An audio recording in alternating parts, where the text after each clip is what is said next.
Hello, good morning everybody. Once again I am Asutosh with the new topic. अब तक हम लोग magnetism में उस पत्थर की कहानी सीख रहे थे जो 600 बीसी में इराक में मिला था, एशिया माइनर मैग्नेशिया नाम के जिले में। ठीक है, तो 600 बीसी में मैग्नेटिज्म की कहानी शुरू हुई थी। उस पत्थर के नमूने को अलग अलग देशों में ले जाया गया और उसके डिफरेंट प्रॉपर्टीज का स्टडी स्टार्ट किया गया। तो अब तक हम लोग उसी की प्रॉपर्टी देख रहे थे, पत्थर की कहानी सीख रहे थे। ठीक है, अब जाके 1820 ईस्वी तक 1820 तक वो मैग्नेट का मतलब हम उस पत्थर से ही समझते थे। मैग्नेट वर्ड यूज किए तो दिमाग में उसी पत्थर की कहानी आती थी याद। लेकिन 1820 में हंस क्रिश्चियन ओरेस्टेड, ये साइंटिस्ट हैं, इनके एक्सपेरिमेंट से कुछ नया ही चीज हो गया। ठीक है, 1820 के बाद हम लोग का मैग्नेट का कंसेप्शन बदल गया हंस क्रिश्चियन ओरेस्टेड के एक्सपेरिमेंट से। इनका पहले एक्सपेरिमेंट क्या है वो देख लें। तो इन्होंने देखा क्या कि अगर किसी वायर में अगर हम इलेक्ट्रिक करंट को फ्लो करवाते हैं, सपोज एक वायर लिए और इसमें हम आई करंट फ्लो करवाते हैं, तो इस करंट कैरिंग कंडक्टर इस वायर के चारों तरफ वैसा ही फील्ड बन रहा है जैसा फील्ड एक पत्थर के टुकड़े के चारों तरफ बनता था। जो हम मैग्नेट का टुकड़ा लेते थे नॉर्थ पोल और साउथ पोल के साथ, इसके चारों तरफ वैसा ही फील्ड बन रहा है जैसा फील्ड एक करंट कैरिंग कंडक्टर के चारों तरफ बना। इन्होंने 1820 में ये एक्सपेरिमेंट करके देखा। तो इन्होंने क्या किया था, तो वायर में करंट फ्लो करवाए और इसके बगल में मैग्नेटिक कंपास नीडल को रखे। मैग्नेटिक कंपास नीडल आप देखे थे उसी पत्थर से बना था जिसमें नॉर्थ पोल और साउथ पोल था और उसे पॉइंटर के रूप में बनाए थे। तो इस नीडल को अगर हम वायर के बगल में रखते हैं तो देखते हैं कि इस नीडल में डिफ्लेक्शन हो रहा है, ये नीडल मूव कर रहा है। जैसा इस पत्थर के पास अपने मैग्नेट के टुकड़ा के पास अगर उस नीडल को रखेंगे तो भी वो नीडल मूव करता। तो देख रहे हैं हम क्या कि जो काम इस पत्थर के टुकड़े के कारण हो रहा है वही काम एक करंट कैरिंग कंडक्टर के कारण भी हो रहा है। ये घटना 1820 की है हंस क्रिश्चियन ओरेस्टेड के एक्सपेरिमेंट से। ठीक है, अब इससे हमारा नज़रिया थोड़ा सा बदल गया। अब हम मैग्नेट के बारे में इनका जो सेकेंड एक्सपेरिमेंट था, इन्होंने क्या किया कि अगर जो आप वायर ले रहे हैं उस वायर को अगर हम कॉइलिंग कर दें, सोलेनॉइड के रूप में कन्वर्ट कर दें, इसका बाइंडिंग कर लें, तो देखते हैं क्या कि अब इसके चारों तरफ जो फील्ड बन रहा है उसकी intensity magnetic field becomes more stronger. अब ज़्यादा तगड़ा फील्ड आपको मिल रहा है। और इन्होंने फिर एक्सपेरिमेंट में देखा कि अगर हम इस कॉइल के भीतर अगर हम सॉफ्ट आयरन का कोर लगा देते हैं, उसके बीच में एक सॉफ्ट आयरन कोर ले लें या सॉफ्ट आयरन कोर लेके उस पर वायर का हम बाइंडिंग कर लें, तो देखते हैं क्या कि मैग्नेटिक फील्ड और स्ट्रॉन्गर होता जा रहा है। इस केस में हमें स्ट्रॉन्गेस्ट मैग्नेटिक फील्ड मिल रहा है। ओके, तो ये हंस क्रिश्चियन ओरेस्टेड का 3 एक्सपेरिमेंट हुआ हंस 1820 ईस्वी में। तो इससे पता क्या चला, इससे पता चला कि अब हमें उस पत्थर की ज़रूरत नहीं है। अगर हम किसी वायर को लें और उस वायर में इलेक्ट्रिक करंट फ्लो करवा लें तो उस इलेक्ट्रिक करंट के कारण उसके चारों तरफ अपने आप मैग्नेटिक फील्ड का क्रिएशन हो जा रहा है। The electric current through a wire creates magnetic field around itself. Okay, अब इलेक्ट्रिक करंट क्या है, तो आप इलेक्ट्रिक करंट के बारे में जान रहे हैं कि इलेक्ट्रिक करंट है charges in motion. Electric current में चार्ज है सो मोशन में आ जाता है, एक जगह से दूसरे जगह फ्लो करता रहता है। तो जब इससे निष्कर्ष आया कि charges in motion can create magnetic field around itself. Okay, तो चार्ज अगर मोशन में है तो उसके चारों तरफ भी मैग्नेटिक फील्ड बनेगा।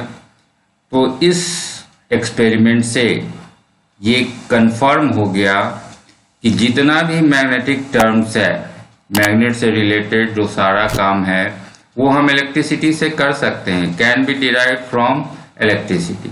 हम एक वायर ले, अब पत्थर लाने की जरूरत नहीं है, एक वायर ले, वायर में करंट फ्लो करवा ले और इसके चारों तरफ वैसा ही इफेक्ट मिलेगा जो इफेक्ट हमको पत्थर के टुकड़े के चारों तरफ मिलता।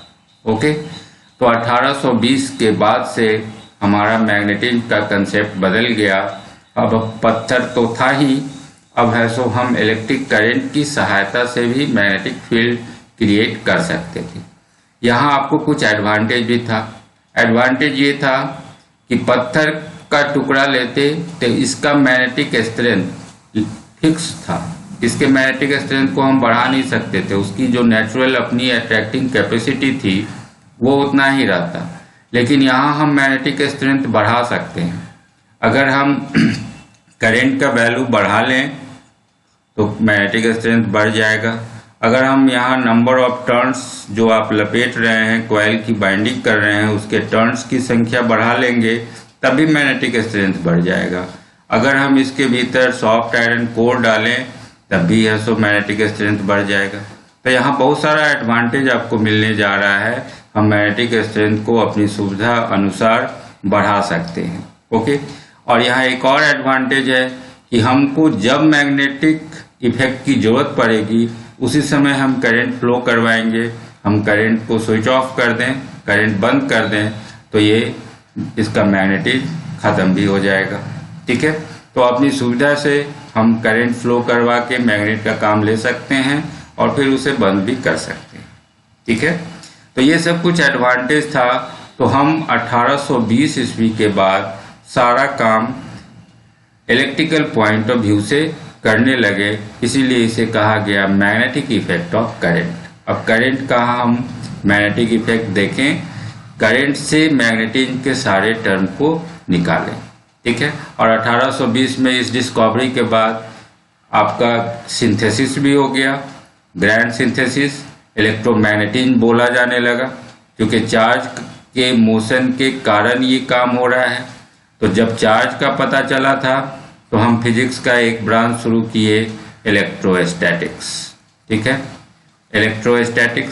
इलेक्ट्रोस्टैटिक्स में चार्जेज इन रेस्ट के बारे में पढ़े। फिर हम लोग स्टार्ट किए इलेक्ट्रिसिटी। जब चार्ज को मोशन में डाल दिए, चार्ज किसी वायर से फ्लो करने लगा तो इलेक्ट्रिक का इफेक्ट आपको देने लगा। अब इसी से पता चला कि चार्ज जब मोशन में आता है तो एक और काम करता है, अपने चारों तरफ मैग्नेटिक इफेक्ट भी क्रिएट करता है। तो फिजिक्स का एक और ब्रांच शुरू हो गया, मैग्नेटिज्म। तो हम इन तीनों को कंबाइन कर दिए और इलेक्ट्रोमैग्नेटिज्म नाम दिए, इलेक्ट्रोमैग्नेटिज्म। क्योंकि ये सारा ही काम, जितनी भी घटना है वो सब इसी चार्ज से रिलेटेड है। एक जगह चार्ज रेस्ट में है और ये दो जगह चार्ज मोशन में है। ओके, तो अब मैग्नेटिक इफेक्ट को देखने के लिए हम लोग सबसे पहला टर्म डिफाइन करते हैं, करेंट एलिमेंट। करेंट एलिमेंट क्या है? अब वहाँ तो पत्थर था, पहले जो सीखे थे तो पत्थर था, तो पत्थर के लिए हमें पोल ही लेना पड़ता था, नॉर्थ पोल साउथ पोल वहाँ बोलते थे। तो आपको या तो नॉर्थ पोल लेना पड़ेगा कोई भी चीज़ का एक्सपेरिमेंट करने के लिए, या साउथ पोल लेना पड़ता। लेकिन एक दिक्कत थी कि नॉर्थ पोल और साउथ पोल को आप आइसोलेट कर भी नहीं पा रहे थे। ठीक है, आपको जब भी लेना पड़ता था तो मैग्नेटिक डाइपोल लेना पड़ता था, क्योंकि सबसे सिंपलेस्ट सिस्टम ये मेरा मैग्नेटिक डाइपोल था। हम नॉर्थ पोल और साउथ पोल को आइसोलेट कर ही नहीं पा रहे थे।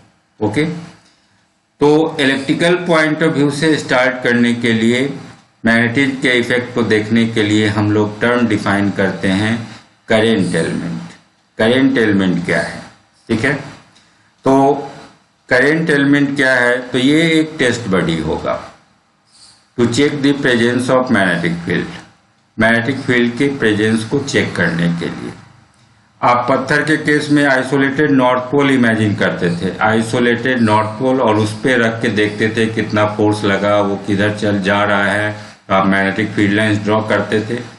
तो पत्थर के लिए आपको आइसोलेटेड नॉर्थ पोल लेना पड़ता था, लेकिन इलेक्ट्रिकल पॉइंट ऑफ व्यू से जब हम मैग्नेटिज्म को देखेंगे तो यहाँ हमें करेंट एलिमेंट लेना पड़ेगा। तो यही टेस्ट बॉडी बन गया to check the presence of magnetic field. तो यहाँ दो ऑप्शन है, या तो करंट क्या है, तो करंट तो चार्ज का फ्लो है, चार्ज इन मोशन है, तो या तो हम एक चार्ज पार्टिकल को मोशन में डाल दें, इसको लिखेंगे Q0V, एक चार्ज पार्टिकल लिए और इसको V वेलोसिटी से हम प्रोजेक्ट कर दें Q0V, तो ये एक करंट एलिमेंट बन गया। या एक आईडीएल ले लें, आईडीएल का मतलब हो गया एक छोटा सा कंडक्टर का पोर्शन ले लें, small portion of current carrying conductor, वैसा वायर जिससे करंट फ्लो कर रहा हो और इसका छोटा सा हिस्सा, आप छोटा सा हिस्सा डीएल लेंथ का ले लें और इन दोनों को प्रोडक्ट निकाल दें तो आईडीएल। ठीक है, तो आपके पास दो ऑप्शन है, आईडीएल ले ले या Q0V ले ले, ये दोनों इक्विवेलेंट है। Q0V ले या आईडीएल ले, ये दोनों इक्विवेलेंट है, ये हम अभी आपको प्रूफ करके भी सिखलाएंगे। ओके, तो पहली बात हो गई करंट एलिमेंट क्या है, तो एक करंट कैरिंग कंडक्टर का छोटा सा हिस्सा है आईडीएल, या एक चार्जेज इन मोशन में है Q0/V। अब इसको हम एक वेक्टर लेंगे। अब पहले यहाँ देख ले, मान लेते हैं एक वायर हम लेते हैं, ये AB वायर ले लिए, इस वायर में मान लेते हैं I करंट फ्लो कर रहा है। अब इसका एक छोटा सा हिस्सा हम लिए यहाँ से यहाँ तक, स्मॉल पोर्शन ले लिए, इसका लेंथ हम ले लिए DL। ओके, इसका लेंथ है DL। अब इसमें I से जितना करंट फ्लो कर रहा है उससे गुना कर लिए, तो IDL, यहाँ से यहाँ तक का हिस्सा हो गया करंट एलिमेंट। ठीक है, अब इसे हम वेक्टर के रूप में ट्रीट करेंगे। इसकी दिशा किधर होगी, तो जिस दिशा में करंट फ्लो कर रहा है, करंट इस दिशा में फ्लो कर रहा है तो यही इसकी दिशा होगी।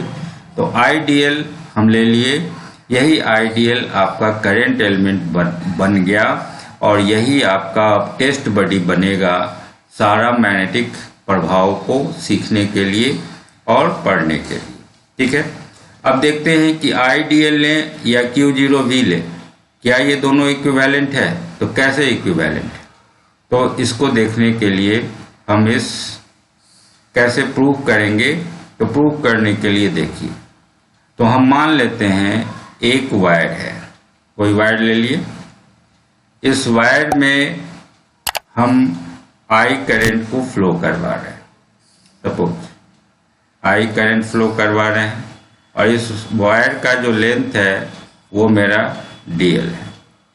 ठीक है, अब I करंट फ्लो कर रहा है, it means what, it mean that जो इसके भीतर का जो चार्ज कैरियर है Q0 वो सर्टेन ड्रिफ्ट वेलोसिटी से चल रहा होगा, तो suppose it is moving with velocity V।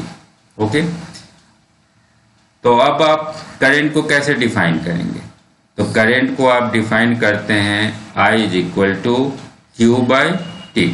Okay, I is equal to Q/T, तो हम Q0 जो चार्ज इसमें माने हैं और डिवाइडेड बाय T, Q0/T लेंगे तो करंट आ जाएगा। अब Q0 को रहने दिए, अब T को देखिए, T को बदल दे कि यहाँ से यहाँ तक आने में चार्ज को समय कितना लगा, तो हम टाइम कैसे निकालेंगे, तो टाइम निकालने के लिए पहले लेंथ पे देखिए कि लेंथ कितना है, तो लेंथ है इसका DL और चार्ज के चलने की वेलोसिटी कितनी है, तो वेलोसिटी है V, तो V से अगर हम भाग दे दें तय की गई दूरी डिवाइडेड बाय वेलोसिटी, तो समय कितना लगेगा ये निकल जाएगा। तो T के जगह हम DL/V लिख सकते हैं, तो इस T के जगह हम DL/V रख दिए, T के जगह DL/V रख दीजिए, तो अब ये V ऊपर चला जाएगा तो Q0V डिवाइडेड बाय DL हो जाएगा, तो I इज इक्वल टू आ गया Q0V divided by DL। Okay, अब हम इसका क्रॉस गुना कर लें, तो क्रॉस गुना करेंगे तो आपको मिल जाएगा DL इंटू I, तो IDL is equal to Q0V। Okay, तो बोथ आर इक्विवेलेंट, या तो आप आइडियल ले लें या Q0V ले लें। तो एक करंट कैरिंग कंडक्टर है, अब इसके बगल में फील्ड इंटेंसिटी निकालना है किसी भी पॉइंट पे, तो वहाँ टेस्ट करने के लिए हम आइडियल या Q0V कुछ भी लेके चेक कर सकते हैं। Now this is your current element. Okay, तो अब आप यहाँ तक आज का क्लास हो गया। आज आपने सीखा कि अब हम मैग्नेटिज्म का सारा term electrical point of view electricity से डिफाइन करेंगे। ठीक है, अगले क्लास में पहले हम सारे कंसेप्ट को एक जगह इकट्ठा करेंगे फील्ड बता के, और फिर आगे बढ़ेंगे। Okay, thank you.